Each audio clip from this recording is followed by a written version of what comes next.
Yəni xəstədə əgər sidik qaçırma varsa, ilkin biz dərman müalicəsi, yanaşı olaraq dediyimiz hal-hazırda ən çox etdiyimiz prosedurlardır ki, vaginal yoldan icra olunur. Sidik kanalının alt dəstəyini bərpa etmək üçün etdiyimiz müalicə üsullarıdır bu.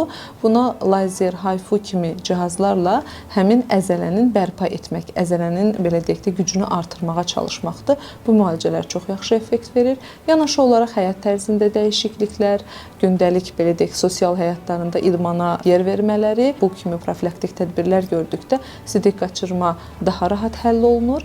Əməliyyatı isə yalnız stress tip sidik qaçırmaların son mərhələsində artıq xəstə bu saydığımız tədbirlərin heç birindən effekt görmədikdə biz icra edirik. Daşma tip sidik qaçırma və qarışıq tip sidik qaçırmalarda isə xəstəyə cərrahi əməliyyat qəti şəkildə məsləhət görülmür, çünki heç bir effekti olmur.